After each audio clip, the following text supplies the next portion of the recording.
Hello guys, আসসালামু আলাইকুম। শুভ সকাল। আশা করি সবাই ভালো আছেন।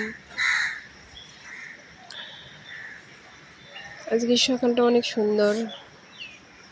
প্রচুর রোদ উঠছে, তবে বাতাস এসে ভালো লাগতেছে। কাঁঠাল আমার ভীষণ প্রিয় একটা খাবার, ফল আর কি। কাঁঠাল খেতে অনেক ভালো লাগে।